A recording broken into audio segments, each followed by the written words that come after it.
সকালের তাজা বাতাসে একটা অন্যরকম মাধুর্য ছিল। বাজারের রাস্তার পাশে অনিতা দেবী রোজকার মতো তার ঠেলাগাড়িতে তাজা পাকা আপেল বিক্রি করছিলেন। লোকের ভিড় ধীরে ধীরে বাড়ছিল। অনিতার মুখে স্পষ্টতই ঘাম দেখা যাচ্ছিল। অনিতা দেবীর একটিই ছেলে ছিল, রোহন, যাকে তিনি খুব আদর দিয়ে লালন পালন করেছিলেন। অনিতার তার ছেলে রোহনকে নিয়ে খুব গর্ব ছিল। যখনই কেউ জিজ্ঞাসা করত, মা, আপনার ছেলে রোহন কি করে, অনিতার বুক গর্বে ভরে উঠত। তিনি বলতেন, আমার ছেলে রোহন সীমান্তে মোতায়েন থেকে দেশের রক্ষা করছে। কিন্তু অনিতা দেবী তার ছেলে রোহনকে না জানিয়েই বাজারে আপেল বিক্রি করছিলেন। অনিতা প্রতিটি পথচারীকে ডেকে বলছিলেন, আসুন ভাই, তাজা আপেল, মিষ্টি আপেল সস্তায় নিয়ে যান।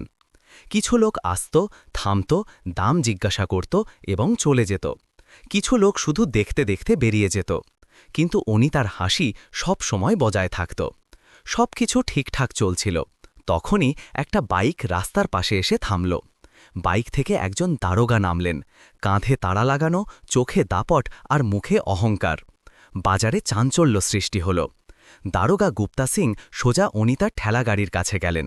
গুপ্তার সাথে একজন কনস্টেবলও ছিল, যে সব সময় তার সাথেই থাকত। দারোগা সোজা অনিতার ঠেলাগাড়ির দিকে এগিয়ে গেলেন। গুপ্তা সিং কিছু না বলে ঠেলাগাড়ি থেকে একটা চকচকে আপেল তুলে নিলেন এবং খেতে শুরু করলেন। বাহ, আপেল তো খুব মিষ্টি, অনিতা বললেন। সাহেব, চাইলে কিছু প্যাক করে দেব, তাজা আছে, বাড়ি নিয়ে যান। গুপ্তা বললেন, হ্যাঁ, 1 কিলো করে দাও, কিন্তু দেখে দিও যেন কোনোটা খারাপ না হয়। অনিতা দ্রুত 1 কিলো আপেল মেপে নিলেন এবং খবরের কাগজে ভালোভাবে মুড়ে একটি ব্যাগে ভরে দিলেন। অনিতা হেসে আপেলে ভর্তি ব্যাগটি দারোগা গুপ্তা সিংয়ের হাতে তুলে দিলেন। তখনই দারোগা বাইক চালু করতে লাগলেন। তখন অনিতা ডাকলেন, সাহেব, টাকাটা তো দিন। গুপ্তা বাইক থামালেন, রাগ করে ঘুরলেন, কি বললি তুই? অনিতা বললেন, সাহেব, আপেলের দাম চাইছি, এটা কষ্টের রোজগার। গুপ্তা কঠিন স্বরে বললেন, তুই আমার কাছে টাকা চাইবি, জানিস আমি কে? অনিতা শান্ত কিন্তু দৃঢ় কণ্ঠে বললেন, সাহেব, আপনাকে নিয়ে আমার কোনো দরকার নেই, আমি শুধু আমার পাওনা চাইছি, আমি কারো কাছ থেকে অতিরিক্ত টাকা নিই না। এটা শুনে গুপ্তার মুখ লাল হয়ে গেল। তিনি রেগে গিয়ে বললেন, বেশি বকবক শুরু করেছিস, বেশি কথা বলার চেষ্টা করবি না, নয়তো 1 মিনিটও লাগবে না জেলে ঢোকাতে, বুঝেছিস? অনিতা আস্তে করে বললেন, সাহেব, আমি কোনো বিনামূল্যে টাকা চাইছি না, আমার আপেল, আমার পরিশ্রম, আপনাকে টাকা দিতেই হবে। শুধু এতটুকু বলা বাকি ছিল যে গুপ্তা সিংয়ের রাগ সপ্তমে চড়ে গেল। তিনি ঝট করে তার হাত তুললেন এবং অনিতাকে সজোরে একটি থাপ্পড় মারলেন। পুরো বাজার স্তব্ধ হয়ে গেল। আওয়াজ পুরো বাজারে প্রতিধ্বনিত হল। লোকেরা এদিক ওদিক তাকাতে লাগল, কিন্তু কেউ এগিয়ে এলো না। অনিতার মুখ একদিকে হেলে গেল, চোখে জল এসে গেল। গুপ্তা সিং বাইক চালু করে বললেন, যদি পরের বার বেশি কথা বলার চেষ্টা করেছিস তো 1 মিনিটও লাগবে না জেলে ভরতে। তখনই গুপ্তা সিং রাগে ঠেলাগাড়িতে জোরে একটি লাথি মারলেন এবং সেখান থেকে চলে গেলেন। ঠেলাগাড়ির সব আপেল রাস্তায় ছড়িয়ে পড়ল। কিছু আপেল গড়িয়ে নর্দমার কাছে পৌঁছে গেল। অনিতার ঠোঁট কাঁপতে লাগল, কিন্তু তিনি কিছুই বললেন না, শুধু ঝুঁকে একটি একটি করে আপেল তুলতে লাগলেন। রাস্তায় নীরবতা নেমে এলো। লোকেরা চুপচাপ দেখছিল, কেউ ভয়ে, কেউ লজ্জায়। অনিতা কিছু না বলে আবার আপেল সাজাতে লাগলেন। তার হাত কাঁপছিল, হৃদয়ে আগুন জ্বলে উঠেছিল। বাজারে এখন নীরবতা ছিল। লোকেরা ধীরে ধীরে তাদের ঠেলাগাড়ি ও দোকানের দিকে ফিরে গেল। কেউ কিছু বলল না।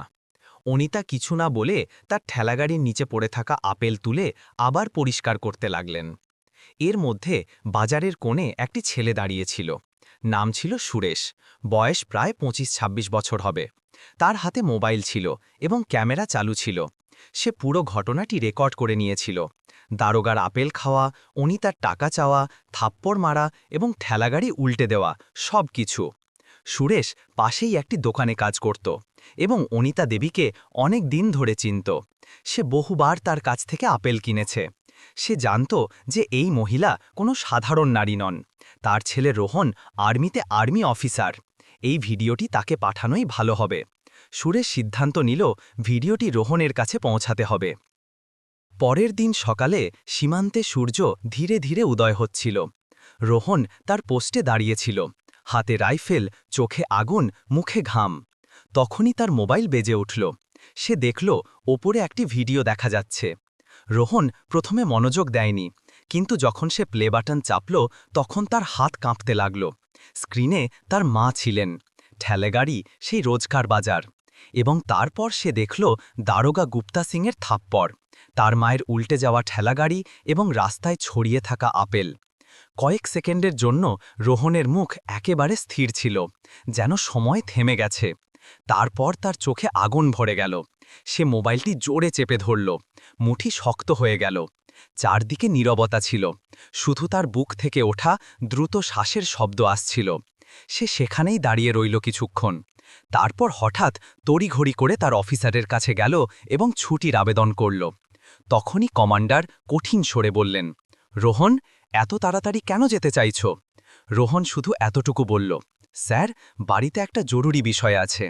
তার মুখের গুরুত্ব দেখে কমান্ডার কোনো প্রশ্ন না করে রোহনকে ছুটি দিয়ে দিলেন। পরের দিনই রোহন তার গ্রামে পৌঁছাল। রাস্তা জুড়ে তার মনে রাগ আর অস্থিরতা ছিল। বাড়ি পৌঁছে সে দেখল তার মা অনিতা দেবী ঘরের এক কোণে মনমরা হয়ে বসে আছেন। অনিতা হাসলেন, আরে রোহন, তুই এসে গেছিস বাবা। রোহন কাছে গিয়ে তার মাকে জড়িয়ে ধরল। কিছুক্ষণ চুপ থাকার পর জিজ্ঞাসা করল, মা, গতকাল বাজারে কি হয়েছিল? অনিতা চোখ নামিয়ে নিলেন।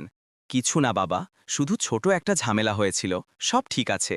রোহনের গলা ভারী হয়ে গেল। মা, আমি জিজ্ঞাসা করছি যে গতকাল কি হয়েছিল?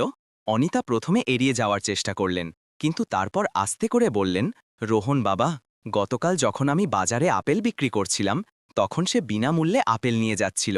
আমি টাকা চাইতে সে বলল, তুই আমাকে চিনিস না, 1 মিনিটে জেলে ঢুকিয়ে দেব, বুঝেছিস?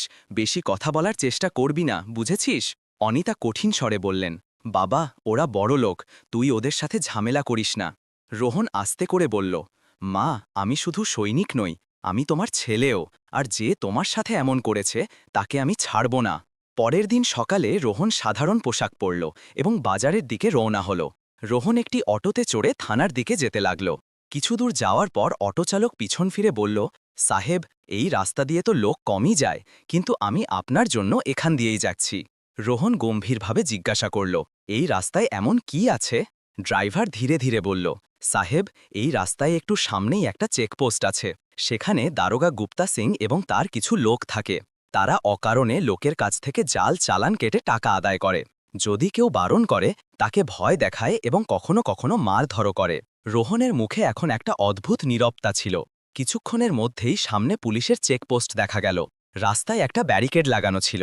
সেখানে আগেই জন কনস্টেবল দাঁড়িয়েছিল এবং একটি গাড়ি থামিয়ে জাল চালান তৈরি করছিল। তাদের মাঝে একজন দারোগা দাঁড়িয়েছিল, গুপ্তা সিং। হাতে লাঠি এবং মুখে স্পষ্ট অহংকার দেখা যাচ্ছিল। অটো যেই এগিয়ে গেল, দারোগা গুপ্তা হাত তুলে বলল, ওই, কোথায় যাচ্ছিস? থামা, এটাকে থামা। অটো চালক ভয়ে ব্রেক করল। দারোগা গুপ্তা কাছে এসে উঁচু গলায় বললেন, আরে ও ড্রাইভার, কোথায় যাচ্ছিস? সোজা চল, নিচে নাম।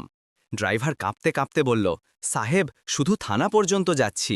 দারোগা রেগে গিয়ে বললেন, ওহ, থানা পর্যন্ত যাচ্ছিস? এখন এখানেই তোর চালান কাটা হবে, টাকা বের কর। ড্রাইভার বলল, সাহেব, আমি কি করেছি? আমার ভুল কি? গুপ্তা লাঠি বাতাসে ঘোরালেন। খুব বেশি কথা বলিস তুই, চল 1000 টাকা বের কর চালানের জন্য। ড্রাইভার ভয় পেয়ে বলল, সাহেব, আজ তো বেশি রোজগারও হয়নি, আর আমার সব কাগজপত্রও পুরো আছে। সে দ্রুত ব্যাগ থেকে সব কাগজপত্র বের করে দারোগাকে দেখাল।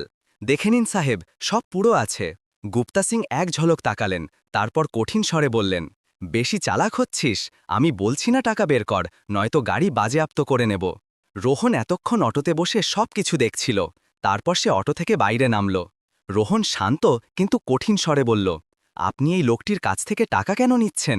এর সব কাগজপত্র পুরো আছে। দারোগার বোপ্তা রোহনকে ওপর থেকে নিচে পর্যন্ত দেখলেন এবং তারপর রেগে গিয়ে বললেন, আরে তুই কে রে?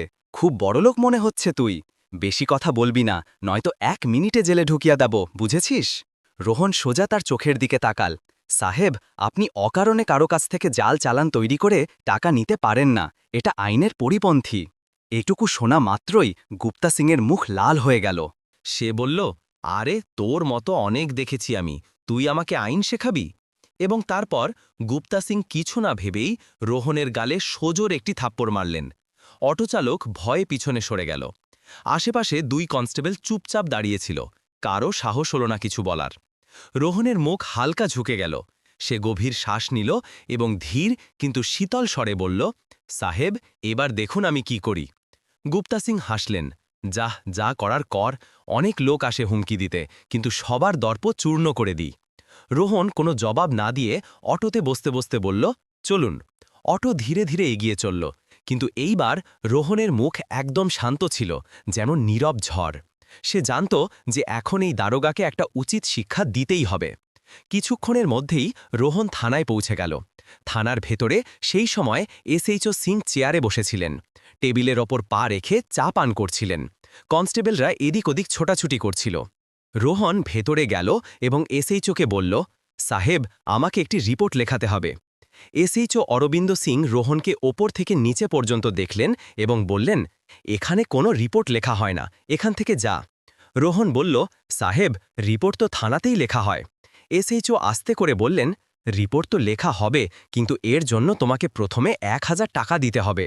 রোহন বলল, সাহেব, রিপোর্ট তো বিনামূল্যে লেখা হয়, তাহলে এই 1000 টাকা কিসের? এসএইচও কঠিন স্বরে বললেন, টাকা তো দিতেই হবে, এটা আমাদের থানার নিয়ম। তখনই রোহন তার পকেট থেকে 1000 টাকা বের করে এসএইচওকে দিলেন। এসএইচও দেরি না করে টাকাগুলো নিজের পকেটে রেখে দিলেন। এসএইচও বললেন, তাহলে এখন বলো, কার রিপোর্ট লেখাতে হবে তোমাকে? রোহন বলল, গতকাল বাজারে আপনার দারোগা গুপ্তা সিং ভরা বাজারে আমার মাকে থাপ্পড় মেরেছেন। আমি তারই রিপোর্ট লেখাতে এসেছি। পুরো থানা কয়েক মুহূর্তের জন্য চুপ হয়ে গেল। এসএইচও হাসতে হাসতে বললেন, আরে, সেই আপেলওয়ালি মহিলা, তুই তার ছেলে? বাহ, তার তো বড় জোয়ান ছেলে। রোহনের চোখ লাল ছিল। সে বলল, আমাকে রিপোর্ট লেখাতে হবে, তাড়াতাড়ি লেখো। এসএইচও পুরো রাগে বললেন, আমি এখানে আমারই থানার দারোগা গুপ্তা সিংয়ের রিপোর্ট লিখতে পারি না, বুঝেছিস?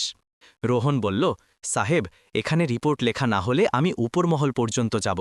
দারোগা রাগ করে উঠে দাঁড়ালেন। তোর এত সাহস কি করে হলো এভাবে কথা বলার? যা, তোর যা করার কর, উপরমহল পর্যন্ত যা, নিচে পর্যন্ত যা, আমার তাতে কিছু যায় আসে না। থানার ভেতরে প্রতিধ্বনিত এসএইচওর কথার পর কিছুক্ষণ নীরবতা নেমে এলো। রোহন গভীর শ্বাস নিল, নিজের ঠোঁট কামড়াল এবং কিছু না বলে থানার বাইরে বেরিয়ে এলো। রোদ এখন মাথার ওপরে উঠে গিয়েছিল। আকাশ একদম পরিষ্কার ছিল, কিন্তু রোহনের রাগ এখন শান্ত হওয়ার নামই নিচ্ছিল না। তার পা ভারী ছিল, মুখ কঠোর এবং চোখে রাগ। থানা থেকে বাইরে আসতেই রাস্তায় লোকের ভিড় ছিল, কিন্তু রোহন কিছু শুনতে পাচ্ছিল না। রোহন এখন সিদ্ধান্ত নিয়েছিল, দারোগা গুপ্তা সিং এবং এসএইচওকে একটা উচিত শিক্ষা দিতেই হবে। আইন দিয়েই হোক, কিন্তু এমন শিক্ষা যা সারা জীবন মনে থাকে। সে পাশের দোকানের সামনে গিয়ে থামল এবং মোবাইল বের করল। মোবাইলের স্ক্রিনে অনেক নাম জ্বলছিল। সে প্রথম ফোনটি সোজা তার ছোটবেলার বন্ধু অমিতকে করল। কল কয়েক সেকেন্ড বাজতে থাকল, তারপর ওপাশ থেকে আওয়াজ এলো, হ্যালো, কে বলছেন? রোহন শান্ত স্বরে বলল, অমিত, আমি রোহন বলছি। অমিত কিছু মুহূর্তের জন্য চুপ থাকল, তারপর বলল, আরে রোহন, তুই কতদিন পর ফোন করলি, কোথায় আছিস তুই?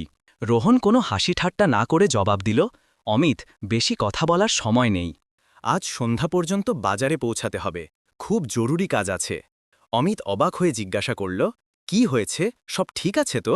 রোহন গম্ভীর স্বরে বলল, সব ঠিক নেই, কিন্তু ঠিক করতে হবে। তুই শুধু সন্ধ্যা পর্যন্ত পৌঁছে যা, বাকি সব বাজারেই বলবো। অমিত কোনো প্রশ্ন না করে বলল, ঠিক আছে ভাই, আমি আসছি, সন্ধ্যার মধ্যে পৌঁছে যাব। রোহন কল কেটে দিল। তার মুখে এখন হালকা হাসি ছিল। সে দ্বিতীয় নম্বরে ফোন করল। কুলদীপ। কুলদীপ তার চাচার ছেলে ছিল, যে পাশের গ্রামে থাকত। ফোন তুলতেই ওপাশ থেকে আওয়াজ এলো, হ্যাঁ বলো রোহন, সব ঠিক?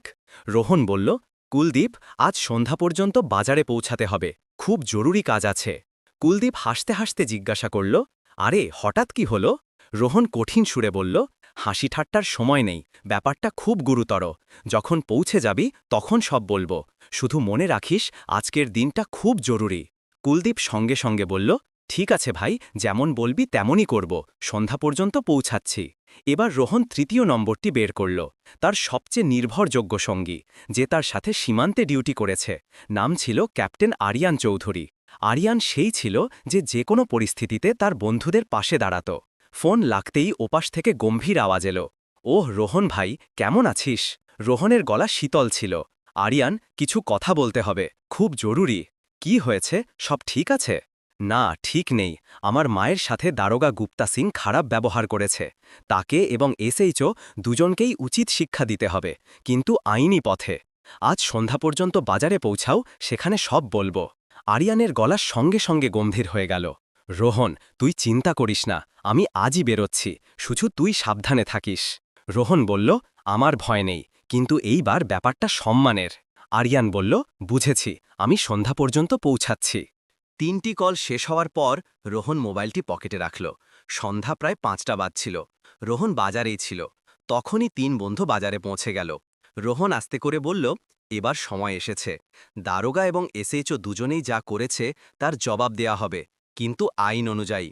অমিত বলল, রোহন, আজ যদি আমরা চুপ থাকি তাহলে কাল এরা অন্য কারো সাথেও এমন করবে। কুলদীপ বলল, ঠিক বলেছি সমিত, এবার অনেক হয়েছে। আরিয়ান আস্তে করে বলল, কিন্তু আমাদের সব কিছু আইনি পথে করতে হবে। রোহন মাথা নেড়ে বলল, হ্যাঁ, ডিএম ম্যাডামের সাথে কথা বলতে হবে, তিনি সঠিক পথ দেখাতে পারেন। 4 জন মিলে পরিকল্পনা করল এবং থানার দিকে রওনা হল। কিছুক্ষণ পরেই 4 বন্ধু থানায় পৌঁছাল। যেই তারা থানার ভেতরে গেল, এসএইচও অরবিন্দ সিং টেবিলে পা রেখে বসেছিলেন। পাশে দারোগা গুপ্তা সিংও উপস্থিত ছিলেন। দুজনের মুখেই সেই পুরনো দাপট এবং সেই অহংকার ছিল। যেই তারা রোহনকে দেখল, গুপ্তার চোখে চেনার ঝলক এলো। সে মুচকি হাসল, তারপর খোঁচা মেরে বলল, আরে আরে, এ তো সেই আপেলওয়ালি মহিলার ছেলে। কি ব্যাপার, আবার এসে গেছিস? কি তামাশা করতে এসেছিস? এবার এসএইচও অরবিন্দ মাথা তুলে বললেন, কি ব্যাপার, এবার কোন নাটক নিয়ে এসেছিস, আর এরা কারা তোর সাথে?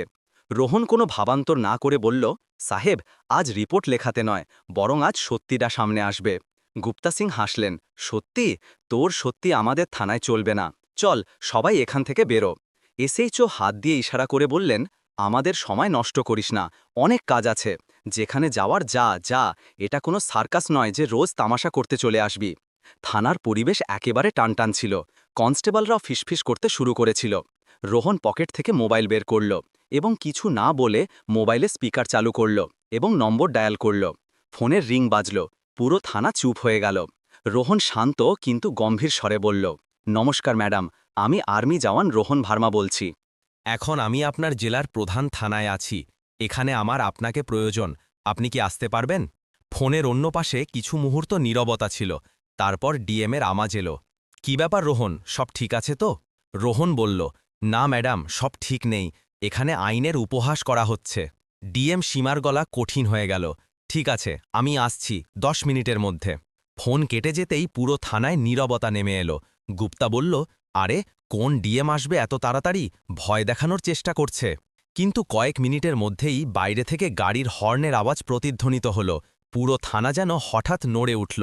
কনস্টেবলরা ছুটতে ছুটতে বাইরের দিকে দৌড়াল। থানার বাইরে কালো এসইউভি গাড়ি এসে থামল। নাম্বার প্লেটে লেখা ছিল, জেলা ম্যাজিস্ট্রেট সীমা ভার্মা। গাড়ির দরজা খুলল এবং বাইরে এলেন ডিএম সীমা ভার্মা। দ্রুত হাঁটার ভঙ্গি, চোখে কঠোরতা এবং মুখে সেই দাপট যার আলোচনা পুরো জেলায় ছিল। তার নামতেই পুরো থানা সোজা হয়ে গেল। ডিএম সোজা থানার ভেতরে এলেন। তার চোখ সরাসরি এসএইচও এবং দারোগার ওপর স্থির হল। তিনি রোহনের দিকে তাকালেন এবং বললেন, রোহন, এবার বলো কি হয়েছে?